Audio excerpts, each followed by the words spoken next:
Welcome to the Death Science Podcast, where we explore new perspectives on life, death, dying, and the dead.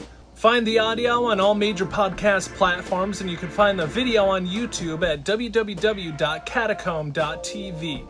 Learn more about the show at deathscience.org. Welcome to episode number 11. Today's guest is Alissa Caridi, the case manager of Northeast Pennsylvania Paranormal. We'll be talking about her investigations and first-hand horrifying experiences with the paranormal, as well as the different types of hauntings, and what to do if your place is haunted, and so much more. Joshua Seamans is helping me co-host this episode, and you can learn more about him on his YouTube at www.tinyurl.com/wearegodyoutube. But before we get started, I want to talk about catacombculture.com. This is where I sell my sculptures. My sculptures being functional home decor I make out of hyper-realistic human bones. From human bone lamps to food-safe skull bowls, I make a lot of memento mori-friendly pieces that serve as reminders that our lifespans are limited, so let's make the best of the time that we have left. You can explore my bone gallery at catacombculture.com. Also, restinggrounds.org will guide you in exploring alternative post-life care for your deceased body. Your deceased body has the potential to literally save lives, advance multiple fields of science, and so much more. Learn more at restinggrounds.org. Now let's meet Alissa and explore new perspectives on life, death, dying, and the dead. Today we are here with Alissa, case manager for NEPA Paranormal. Welcome to the Catacombs, Alissa. How are you today? Thanks so much, Jeremy. I'm doing great. How are you? Good, good. So tell us about your experiences with the paranormal and NEPA paranormal activity. So, I've been experiencing paranormal ever since I was a child. But I really didn't get into ghost hunting or anything like that until I was an adult. I actually was working at Hot Topic at the time as a manager, and somebody came in with like a really cool t-shirt, NEPA Paranormal. I'm like, that's amazing. What is that? And she's like, this is my group. So, that was 13 years ago. Wow. And ever since then, it's been a fun ride. Nice, nice. So what are ghosts? What are spirits? Let's just start right there. Okay. So basically everybody has their own perception of what a ghost is and what a spirit is. When you're a kid, you think of somebody shrouded in a sheet, like scaring everyone.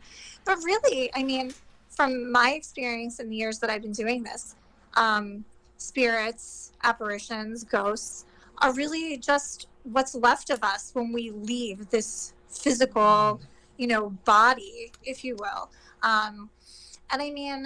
I'm sure we'll get into it. There's a lot of different types of hauntings, but basically that's kind of what it boils down to. It's just that spiritual residue, what's left over after we depart. So how do you define, how do you know when somewhere's haunted? There's a process that we've created over the years. And it really, what it boils down to is an initial phone call just to talk to the person, just to see exactly what's going on, asking questions, how long they've been experiencing it, what type of activity, they've been experiencing. And then, kind of taking that to see the validity of it. And you can really tell, I'm sure you work with people all the time. Just talking to somebody to see if they're really genuine. And 9 times out of 10, the genuine concern and fear when you do initially talk to somebody, you kind of want to get in there and find out what's happening.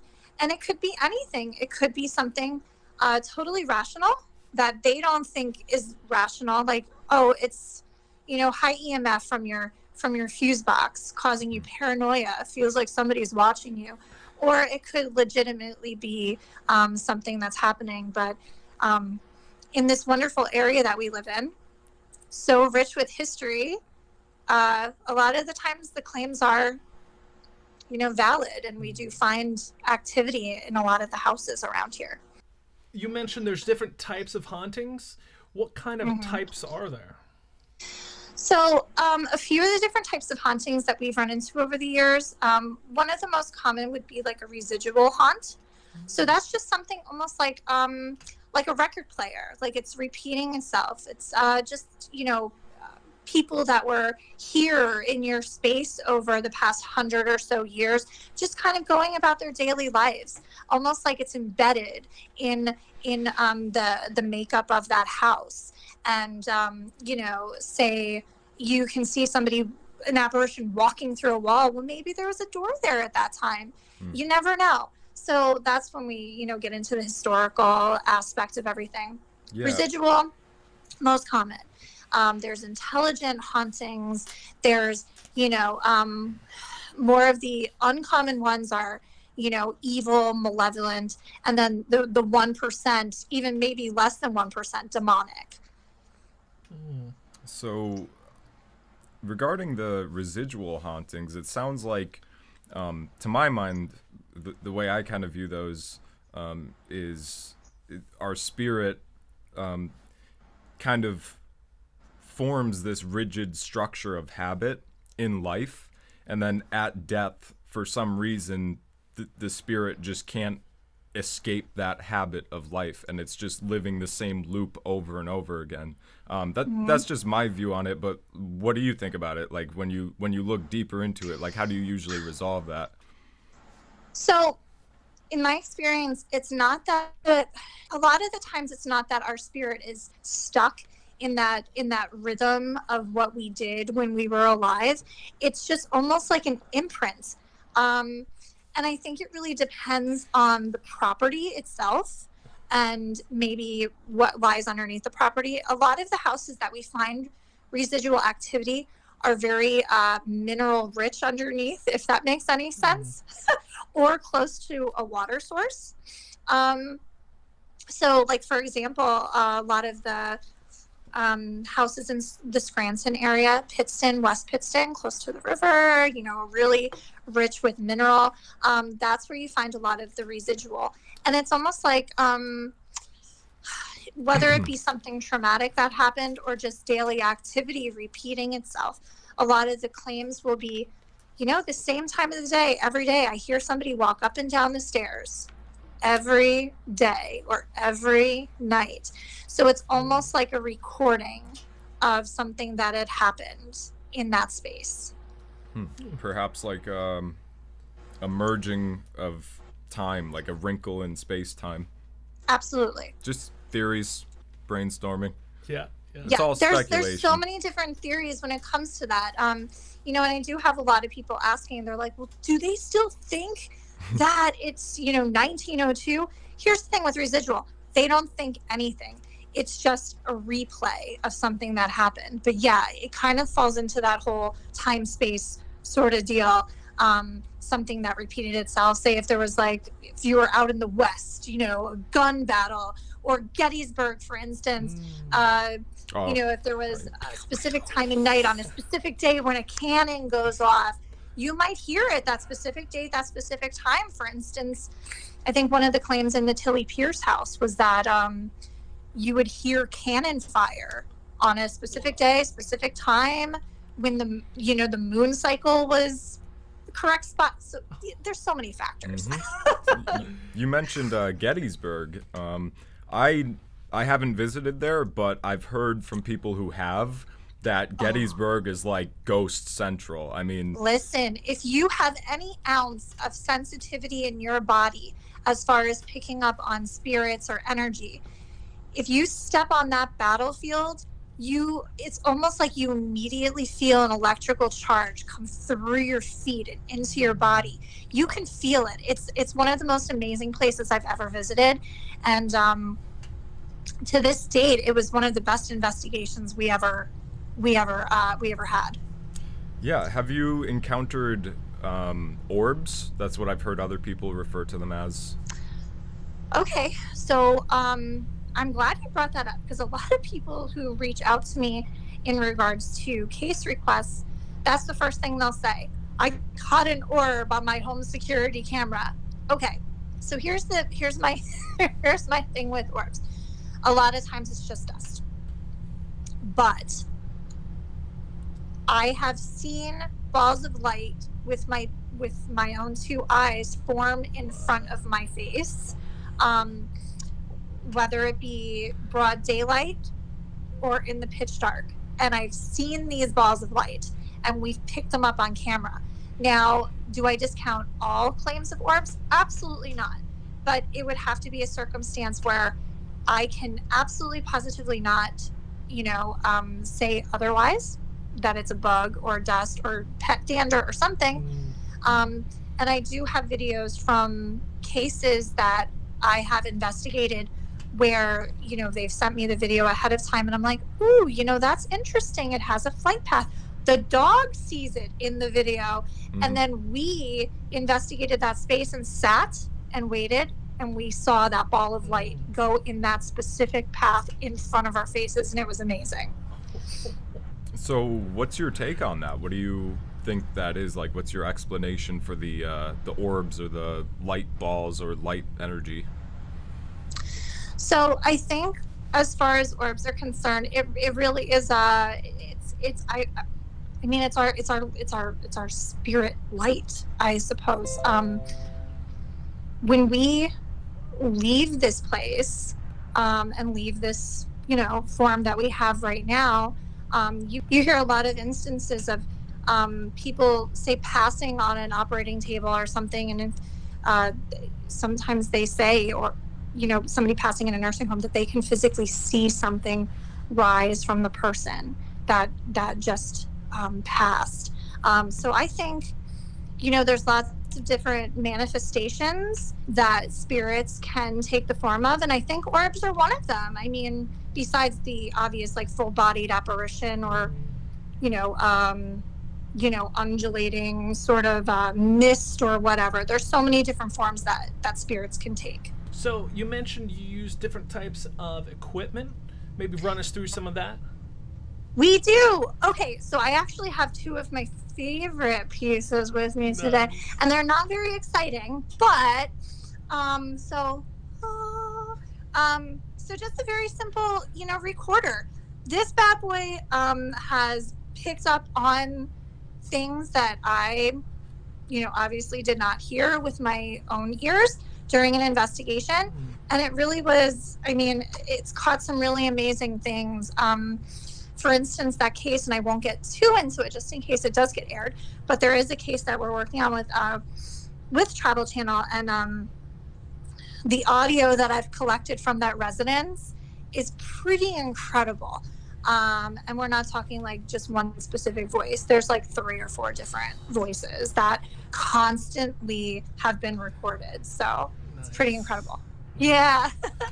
And my other favorite piece of equipment is this guy.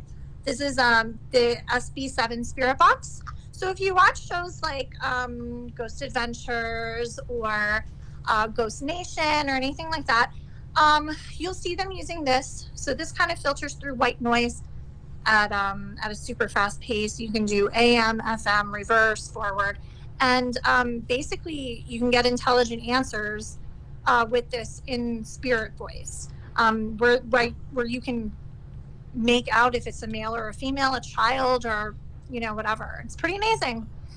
Wow. Now, what are some other types of equipment? Do people use like infrared or any special kind of video cameras? Yeah, so there are infrared cameras that will pick up in the dark if there is, visual activity in the house. A lot of times we'll only use video if there are claims of more intense visual activity where they do see things along with the of course, like, hearing things. So yeah, there's infrared. There's also a piece of equipment that's really cool. I can't remember the name of it because we don't have it, but it does pick up video where you can see the outline of the presence. The name's escaping me, I'm so sorry. Thermal. But anyway, and then we have our regular K2 and EMF, where it picks up electromagnetic charges in the area, where a lot of the times we can kind of connect it to some type of power source in the house. but a lot of the times we use that as a form of communication as well for the spirit to communicate with. But there's so many different like trigger objects and, you know, teddy bears that you can light up with, you know, when they touch it. And yeah, there's some cool stuff out there. So how do you cleanse a house after you know that there's something going on there? Well, my go-to lately has been a local wonderful shaman and a good friend. Only because a lot of times, you know, you can go with whatever the client requires or whatever they want. And a lot of the times, you know, you have to ask, what denomination are you? Like, what religion do you go by? Catholic? Okay, you know what? I'll find a priest in the area that would be more than happy to come through and bless your house for you. No denomination? Okay, you know what? Simple staging, which I don't mind taking care of. Going through the house, smudging the house, sage, or, you know, Palo Santo, like a few different methods that we can use to cleanse a space. And I always tell the client, feel free to do this on a regular basis just to keep the space calm.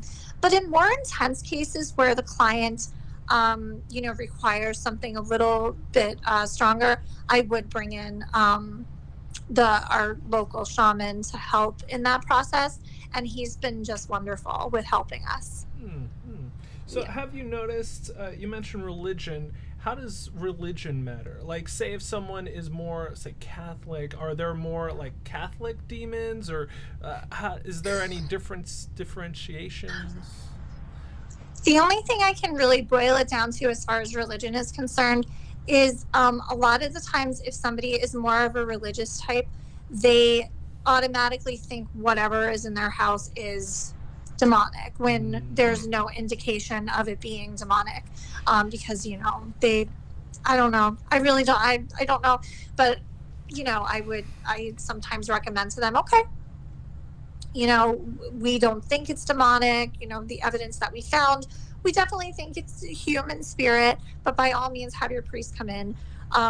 A lot of the times if it's somebody who's very like open-minded, non-denominational, they kind of have like a broader idea of, oh, well, no, you know, we know it's bad, but we don't specifically think it's demonic. Like, we just want to know what it is. And then, you know, we give them their options as far as helping alleviate the problem.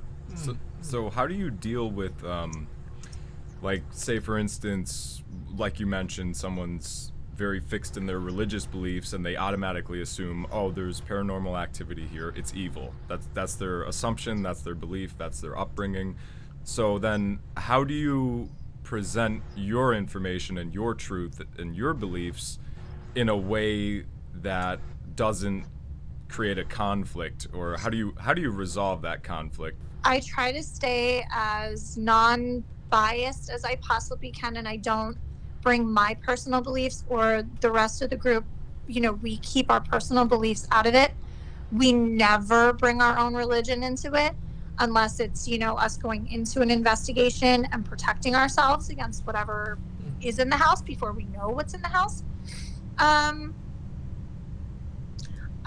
The only time there's ever been you know, somebody who said to me, you know, no, I don't, you know, want to have you cleanse my house or have a shaman come or whatever. They were, you know, very devout Catholics. And there was no offense, obviously. It was just me, you know, giving my, you know, what I thought was going on in the house. And it was actually an instance where we never even investigated. I just gave her like verbal communication over the phone after she told me what was going on of what I thought was in the house, and you know, gave her options on how to remedy the issue. So what have been some of your most memorable experiences while on cases? We just had an event at the Hazleton Public Library a few months ago, and it was so funny because there's one case that I don't like talking about because it was a case that I actually refused to go back to for the reveal. Wow. Yeah, it was a private residence in Whitehaven, and was funny because, you know, like the movie The Last House on the Left, this really was the last house on the left. You know, private road, private dirt road in the middle of the woods. And yeah, it was a nice little family that had just purchased this house, and big house, indoor pool, about 4 or 5 bedrooms. And going into this investigation, we kind of went in blind with just, you know, their claims on what was going on and everything. And as we got there, things started to unfold a little bit more. But basically, before I tell you anything about the house, we walked into it, into the kitchen, and just immediately felt just disgusting. If that makes any sense, you just feel like, this is a terrible space. You just feel heavy, and I don't want to be here. Not to mention, like, they're in the middle of the woods and they had no curtains on any of the windows. So, sure, serial killers, come get us. But anyway, the activity in that house was insane. You know, we're sitting in there by ourselves and, you know, just talking, asking questions, and all of a sudden you hear music and people laughing and people, you know, talking, and people swimming in the pool, and high heel shoes clicking around the pool. Now, there was nobody there. It was just us. And at this point, we were so freaked out that we started running around the house looking for a radio or something that might have been going off, and there was nothing. Now, the guys at the time, there was 3 females, 3 males investigators, and they were outside. And while on their walk, they found 2 pretty significant mounds in the back of the property that were about the size of a human. The place was just awful. It just had a bad feeling, and it was just terrible. Wow. Come to find out that this house was used as a party house for this very wealthy gentleman who would have prostitutes come party. There were 17 reported deaths in the house. What? 17? 17. All prostitutes, or was it? Drug overdoses, drownings. But this man was so wealthy, he was never arrested or charged with any of it because it was always accidental. 17 reported. So, you know, we're thinking maybe 19, considering those 2 mounds that were in the backyard. Right. Wow. But just from personal experiences and just how that house made you feel, I didn't want to go back for any of the reveals or the personal experience, you know, stories or anything. So that was one of my favorites. And I think the other one, the most memorable one, would probably be a case in West Pittston where we actually did have to call in the Scranton Diocese.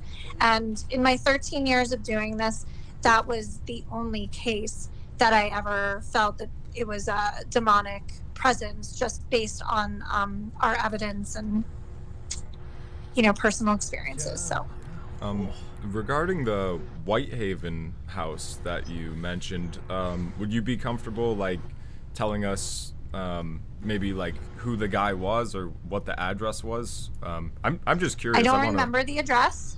Okay. I know it was off of a main road, like a major thoroughfare in Whitehaven.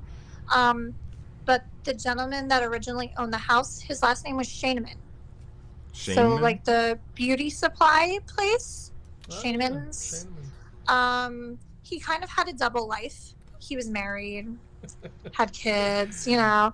But this house was a second property of his that he kept very private.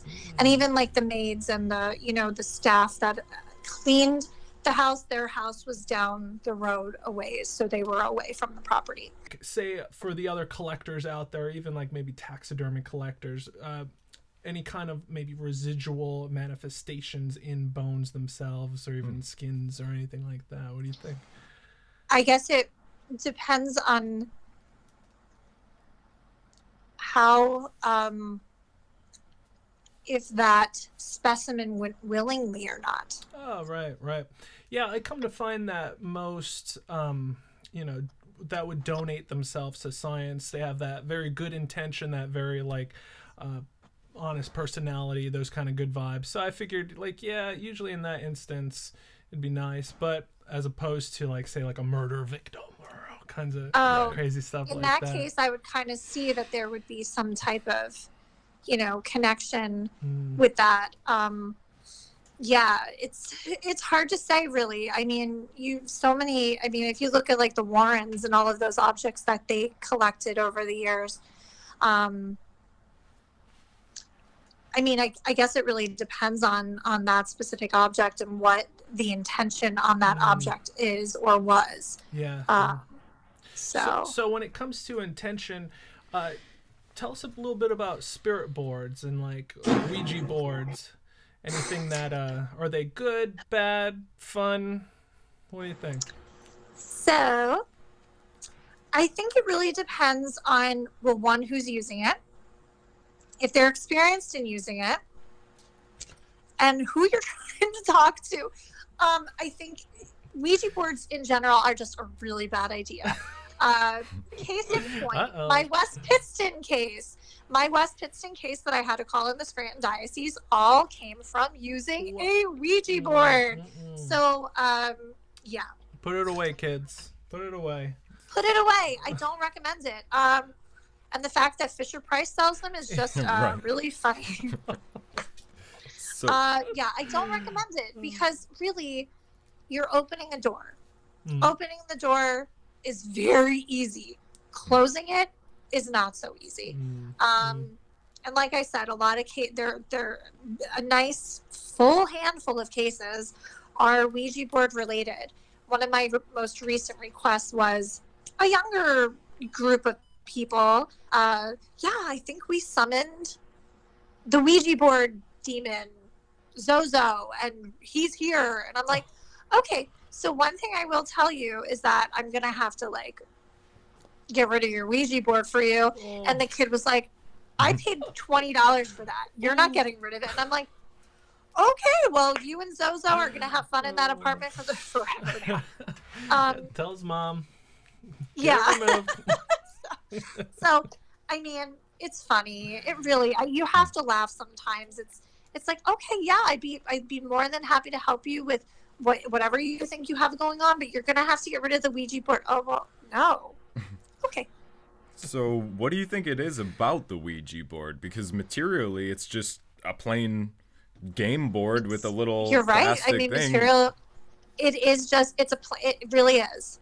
Now, a Ouija board, you can kind of make a communication device out of anything. That's a piece of cardboard. Right. I mean, some of them come in wood. Say you're outside in the wilderness and you draw something in the dirt.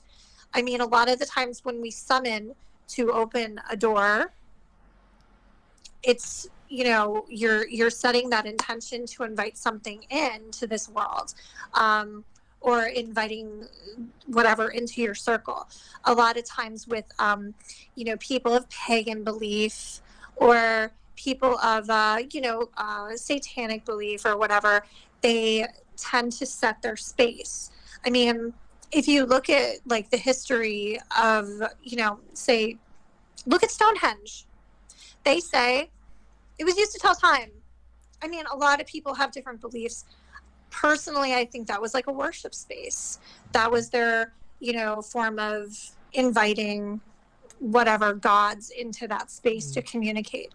So I think there's lots of different ways that we can, you know, open up a line of communication with the spirit world, whether it be Ouija boards or, you know, casting any type of circle to open up to the spirit world. So it's mostly like the intention and conscious willpower going into it. Like you said, you could pretty much make a summoning with anything, even just drawing in the dirt. But like the core of it, it sounds like, is just having the intention and inviting in whatever spirit. Exactly. And a lot of these kids that are playing with these Ouija boards, they have no idea what they're doing. They're getting new friends, new roommates for mommy and daddy. Lots of new roommates, but that keeps me busy, so I'm not complaining. Hey, why not? So every time you tell me about these new investigations you're doing, it just makes me think, like, what if, hear me out, new business plan for us here. Ready. What if we bought one of those houses, flipped it into like an Airbnb, and marketed it like it was like haunted experience? There you go. I'm telling you.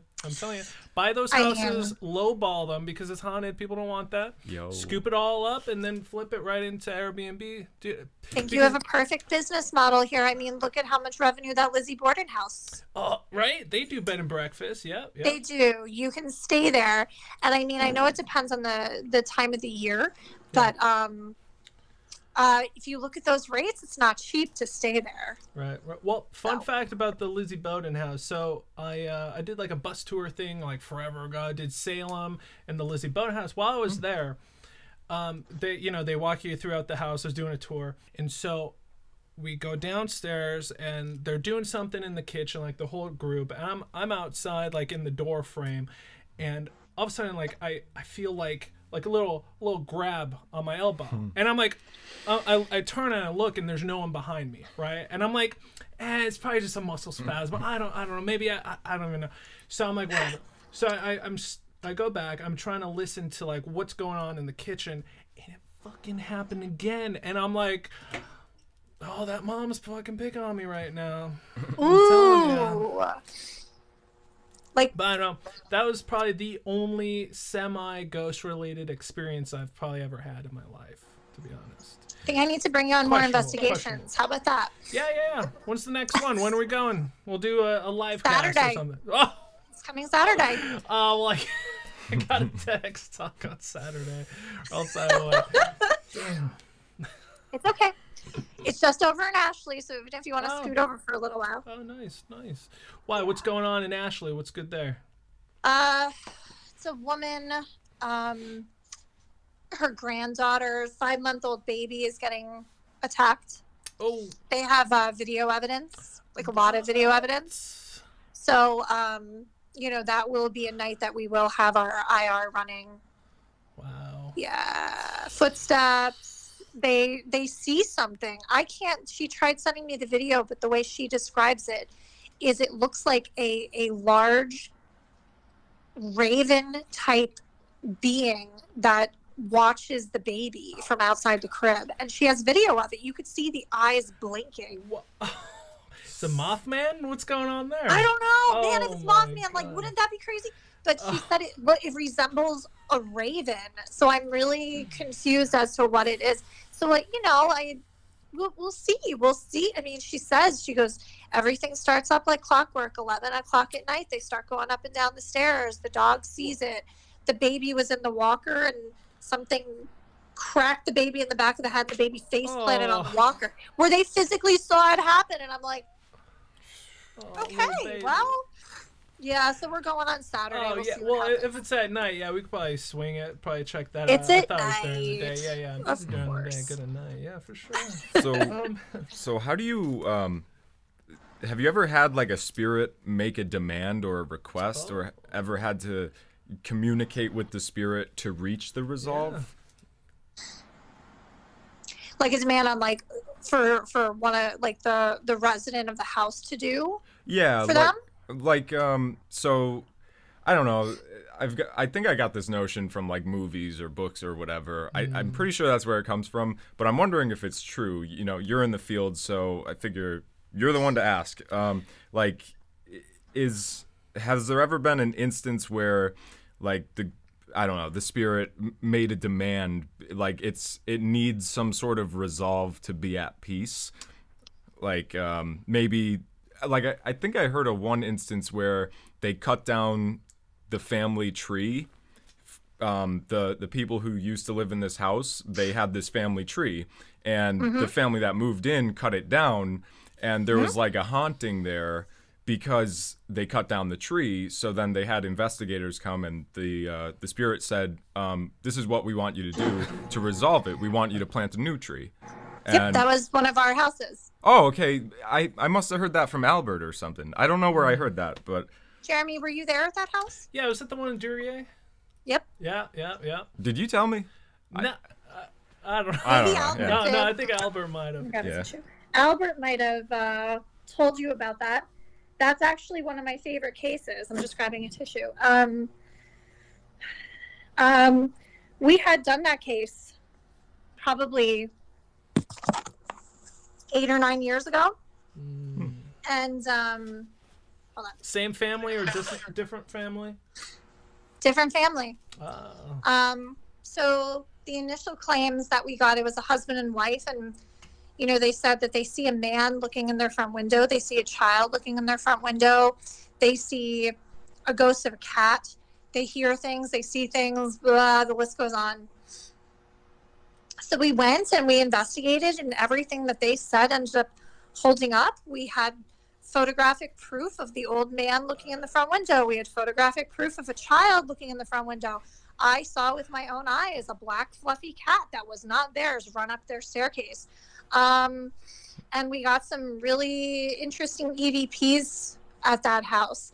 And, you know, I dove in and did a lot of historical digging, went to the library, picked up, you know, the 1912 or whatever census from that house, found names, found ages, found everything, found that the son was accidentally shot in the head in the woods right by the house. So a lot of trauma. Now, you know, we investigated, we told them what was going on, we told them how to deal with, you know, these spirits, that they lived there. So, you know, just kind of make peace with them, let them know, like, this is our space now, you know, you need to calm down. Anyway, fast forward 8 years, I get a call from a gentleman, and he's telling me all of this activity that's going on in his house, and it sounds extremely familiar. And I said, Mike, where's your house? And he said the name of the street in Duryea, and I said, oh, okay. And same exact claims and everything. And when we went back and investigated, we had found that the activity had kicked up because they removed a tree in the front yard, and the wish of this, you know, the gentleman spirit was that the family replant a tree to kind of remedy the that other tree being cut down. Now it was cut down because of health safety concerns. Rather, it was rotted. It was really old. So I think since then they have planted a tree and everything's calmed down in the house. Nice. So. So you mentioned you dug up the history from it. What's some advice to begin looking up the history on a house? So best thing is to either go to the local library or local, if you have a local historical society. If it's a smaller town, a town hall, look at some records, pull like old censuses to see who lived there. Any old, you know, newspaper records, because that was, you know, the social media back then. I mean, smaller towns were better about keeping more information. Sometimes not, but yeah, you'd be surprised how much information you can dig up just by going to the library or talking to older neighbors if they're, you know, still around. What kind of myths do Hollywood movies really propel on, like, the paranormal life? Well, I think there's some that, I mean, Hollywood movies in general really amplify everything, if you will. Of course. So, for instance, I mean, everybody's favorite, the Amityville Horror. So, yeah. That's a very well-known one. You know, the Lutzes fled the house. You know, there's different stories as to why they fled the house. Could they not pay the taxes and they were bankrupt? Maybe. Did they flee the house because there were spirits in the house? Very possible. When you have a family of how many? 6, tragically shot? I think it was, I can't remember. But anyway, that's going to stir up activity. Was the house cursed in general? No, the guy was crazy. But after, you know, the murders and everything, does it leave a stain on the house? Absolutely. Is Hollywood going to take that and capitalize off of it? Absolutely. A lot of times they'll take something that happened and just make it so much more dramatic for, you know, obviously like box office sales. One of my favorites, though, that does hold a lot of truth, if you really look into it and, look into the research, is The Exorcism of Emily Rose. Oh, is that the one? I saw this one Exorcist and it really freaked me out. When she stays at her like boyfriend's dorm or something, and then he wakes up and she's like bent like bridge pose in the middle of the. I'm like, oh. Yep, that one actually holds up a lot. A lot of that was documented properly by the priest. There's actual recordings. Now, scientifically, they'll say she was schizophrenic.